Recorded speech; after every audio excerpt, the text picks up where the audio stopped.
In August 2011, 14-year-old Catherine Brown of Silver Spring had just finished 8th grade. She'd already made the varsity cheerleading team at her high school and started summer workouts with the squad. Catherine was by all means a normal teenager, until one day, she wasn't. The first week of school was starting to come and I was just throwing up. I just could not stop throwing up. I couldn't keep anything down. And I lost 20 pounds and I was like, something has to be wrong. So one day I was just checking myself out, what is wrong? And then I found a lump right here. The lump was one of several tumors in Catherine's liver, pushing up against her stomach, causing severe abdominal pain. After several tests in 3 different hospitals, biopsy results came back indicating that Catherine had hepatocellular carcinoma, the most common form of liver cancer. Me and my family were just devastated because cancer is deadly and stuff. Hepatocellular carcinoma is rare in people Catherine's age.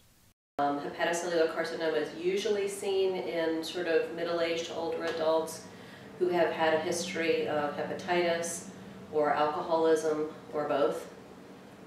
There's not very many cases like Catherine's where it just kind of shows up. Her only hope for survival was a liver transplant. I knew I needed a transplant to live.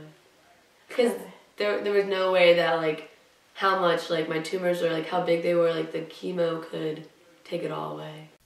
For the next several months, as Catherine underwent multiple rounds of intense chemotherapy shrinking the tumors in preparation for a transplant, her friends and community rallied behind her, making cards, posters, meals for her family, and even sold pink bracelets with her initials on them to raise money for Children's Hospital where Catherine was being treated.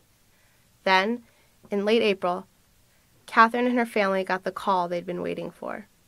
April 30th, 2012. It took doctors 12 hours to remove Catherine's liver and replace it with the transplant. But even after surgery, she wasn't out of the woods yet. There was risk for infection and rejection, and she still had to undergo 4 more rounds of chemo to ensure the cancer didn't return. This November, over a year after her initial diagnosis, Catherine celebrated her 7-month transplant anniversary, and a PET scan revealed she was completely cancer-free.